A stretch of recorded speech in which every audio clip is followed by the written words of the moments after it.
Halo, assalamualaikum warahmatullahi wabarakatuh. Halo sahabat Sansani dimanapun Anda berada.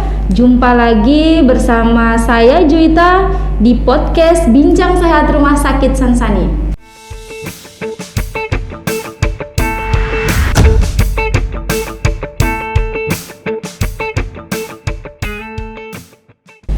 Sobat Sansani, kali ini saya nggak sendiri. Saya bersama salah satu dokter yang bekerja di Rumah Sakit Sansani. Mari kita sambut Dr. Lia Yutristia, spesialis kulit dan kelamin.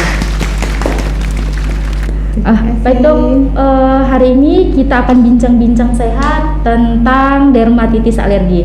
Apa sih dok dermatitis alergi itu dok? Oke lah, sapa dulu nih sahabat-sahabat Rumah Sakit Sansani. Assalamualaikum warahmatullahi wabarakatuh. Perkenalkan saya Dr. Lia, bagian penyakit kulit dan kelamin. Ini nih ditanya Juwita nih tentang dermatitis alergi. Nah, dermatitis alergi itu kalau biasanya dikenal itu eksim ya. Kalau teman-teman biasa dengar itu eksim, atau kok secara komersial itu biasanya disebut penyakit kulit sensitif. Nah, ini paling banyak pada anak-anak, biasanya di bawah 5 tahun, di mana biasanya dapat dilihat dari kulitnya itu banyak yang gatal-gatal, alergi katanya. Eksimnya itu berulang tidak sembuh-sembuh, asik kambuh sembuh, kambuh sembuh. Nah, dermatitis alergi ini biasanya dapat dilihat dari awal sejak dini. Dia ada kulitnya tidak berkilat. Dari situ kita bisa nebak ini bakat menjadi kulit yang sensitif. Oke, dok. Jadi dia bakal banyak alergi yang akan dihadapinya karena kulitnya tidak bagus, pertahanan kulitnya dia kering, nanti lama-lama dia kusam kulitnya, lama-lama kelihatan kulitnya bersisik. Nah, kalau sudah bersisik itu kulitnya berarti sudah tidak utuh, tidak bagus. Nah, itulah yang banyak masuk alergen-alergen di kulitnya. Nah, yang biasanya pada orang kulit normal dia tidak apa-apa, tapi sama pada penderita dermatitis alergi ini dia akan mudah sangat eksim, muncul gatal kemerah-merahan. Berarti ditandai dengan gatal-gatal, kemerah-merahan ya dok ya? Iya. Baik dok, apa sih dok penyebabnya itu dok? Kadang kan gatal-gatal bingung nih, tiba-tiba langsung aja mau minum obat ini untuk oles ini, oles itu. Kan Iya. banyak sahabat-sahabat Sansani mungkin yang kurang tahu apa sih penyebab dari dermatitis alergi ini dok? Oke, penyebab alergi ini dia pertamanya bakat. Memang kulitnya bawaan dari orang tua memang ada. Nah, dapat dihindari kalau misalnya perawatan kulitnya bagus. Jadi memang ada bakat orang tua nih, orang tua alergi, berarti orang tuanya lebih harus aware pada kulit anaknya. Jadi penyebab pertamanya adalah bakat. Kedua, memang faktor eksternal. Eksternal ini banyak banget ya. Sekarang ini bahan kimia sekarang ini udah bertebaran, itu mulai dari deterjen bajunya ibunya, parfum, malah sekarang kan udah mulai digalakkan agar menghindari bayi-bayi itu untuk jangan dipakaikan minyak telon, minyak-minyakan. Itu coba untuk dihindari, apalagi yang memang udah bakat dari orang tuanya alergi. Jadi itu mencetuskan yang awalnya kulitnya mungkin nggak apa-apa, jadinya makin kering, makin rentan terhadap alergi. Apalagi sekarang kan bermunculan banyak-banyak krim-krim itu, produk-produk yang memang yang kadang mungkin dilihat para mams di luar itu bagus, rupanya nggak tahu anaknya ada bakat. Iya benar. Itu akan memperparah ya dok ya? Memperparah. Kalau memang benar dia kandungannya kan biasanya tuh krim-krim tuh ada dicampur pewangi ya. Jadi kan mams-mamsnya tuh senang mencium anaknya wangi-wangi, padahal sebenarnya mungkin berbahaya pada si anak. Baik, satu lagi nih dok, bagaimana pengobatan awal yang harus dilakukan bila si anak ada bakat ataupun terkena dermatitis dok? Iya, kalau alergi ini susah kita obatin dia karena tidak akan sembuh. Tidak akan sembuh dalam arti bisa lagi ulang lagi, hanya bisa kita kontrol itu dalam keadaan baik lah artinya kulitnya. Nah, pencegahannya supaya tidak kambuh istilahnya ya, pertama sadar kulitnya atopi, sadar kulitnya alergian. Nah, kedua hindari bahan-bahan yang merangsang sepertinya ya, kok katanya tuh yang berbahan kimia-kimia pewangi, pengharum, apa tuh pengawet. Mulailah si ibunya nih hindarilah deterjen yang terlalu over odor ya, bau wangi-wangian. Habis itu hindari bahan-bahan kimia yang lain. Dan satu lagi, perhatikan kalau pada anak-anak tuh yang sering pencetusnya adalah alergi susunya. Itu coba dikonsultasikan juga ke dokter anaknya kan. Kalau kulit mulai awalnya udah kusam, udah kering-kering, bersisi-sisi, walaupun tidak ada gatal, tanda kulit tidak bagus, nutrisi ke kulit tidak bagus, bisa jadi coba pencetusnya dari alergi susu formula ya. Nah, jadi kalau awal-awal udah keadaannya seperti itu, coba rawat kulit bayi itu dengan pelembab. Kita harus mempertahankan kelembaban kulitnya itu yang paling utama. Jadi kalau sudah kulitnya lembab, sudah kulitnya intak, sudah bagus, dia tidak ada sisi-sisinya, tidak terpecah-pecah kulitnya, pertahanan kulit pasti akan kuat terhadap alergen-alergen yang datang dari luar. Nah, pelembablah utamanya. Jadi ibu-ibu jangan langsung kalau misalnya anaknya garuk-garuk langsung minum obat, jangan dikasih apa-apa, jangan dikasih minyak ini, minyak itu. Sekarang banyak ya minyak kan. Sedikit gatal kan langsung dikasih dioles-oles. Jadi seharusnya di sahabat Sansani seharusnya itu kalau ada muncul gatal-gatal atau kemerahan pada kulit, sebaiknya dikonsultasikan ke dokter. Jangan mencoba-coba menggunakan salep yang memang kita nggak tahu itu kegunaannya apa untuk kulit kita, terutama untuk anak-anak kita ya dok ya. Iya benar Juwita, sebenarnya simple kali, harus dipertahankan pelembab, jadi tidak perlu kita kasih salep-salep yang lain. Oke dok. Satu lagi nih dok, kapan kita membawa anak kita atau keluarga kita ke dokter bila terjadi dermatitis akut?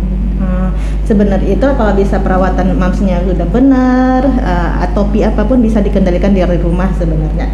Cuman keadaan-keadaan memang orang tuanya mungkin terlalu over ya memberikan salep ini, seperti tadi Juwita bilang, terlalu percaya dengan salep ini sama minyak ini sama itu, akhirnya dia bentuk kulit sudah berluka-luka, itu yang sudah berberuntus-beruntus ya. Tadi kan mulai dari kulitnya kering, kusam, habis itu bersisi. Nah, dari bersisi ini bisa nanti jadi beruntusan, bisa jadinya berkudis-kudis ya kok kata ya kudis-kudis. Nah, itu udah pasti infeksi dan luas itu. Nah, itu bawalah ke dokter, jangan sampai terlambat.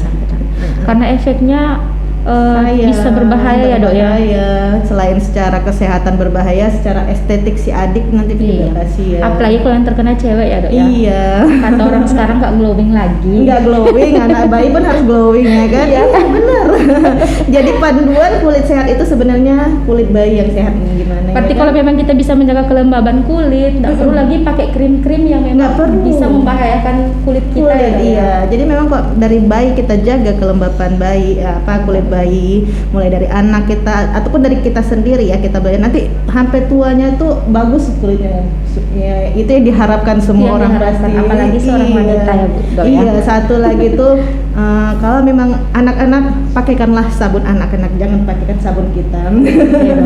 Kalau bisa pun kalau kita kayak umur kita pun masih dianjurkan masih pakai sabun yang lembut, yang usahakan jangan yang terlalu over kali kandungan kimia-kimianya itulah.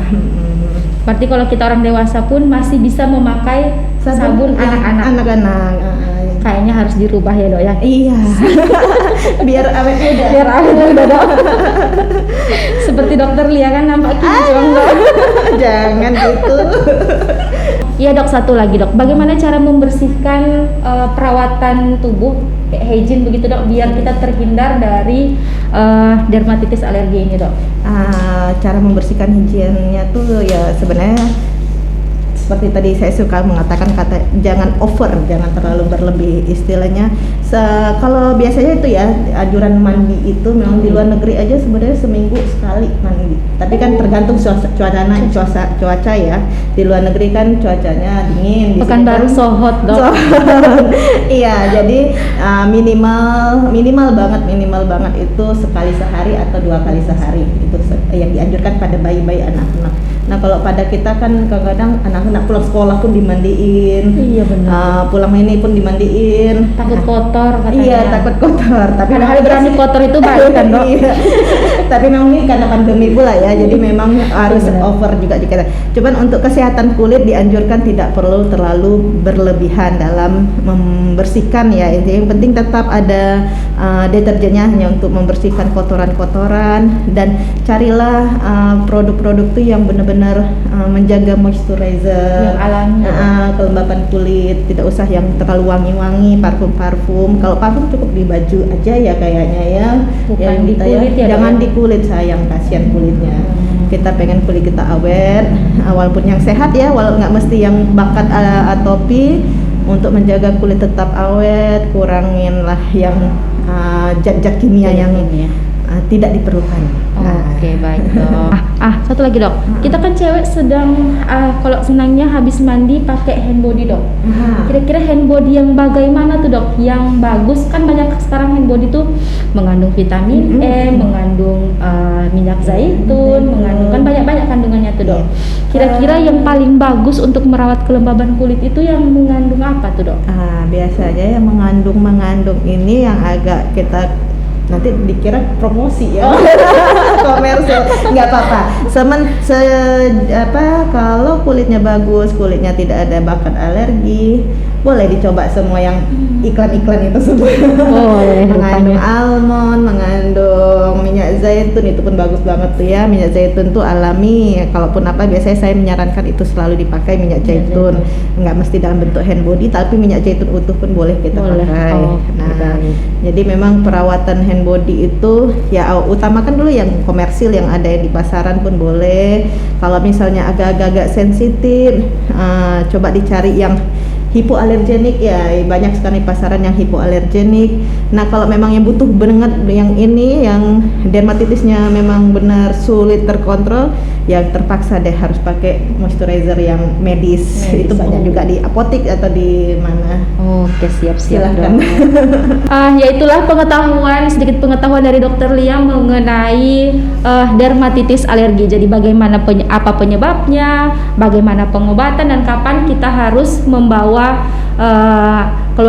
anggota keluarga kita ke rumah sakit bila terkena dermatitis alergi ya, Dok ya. Baik sahabat Sansani, jika teman-teman mengalami penyakit kulit seperti dermatitis atau dan lain sebagainya yang teman-teman rasa sudah mengganggu sekali, boleh silahkan berkunjung ke Poliklinik Rumah Sakit Sansani. Dokter Lia Nutristia, spesialis kulit dan kelamin, berpraktek di Rumah Sakit Sansani ya, Dok ya.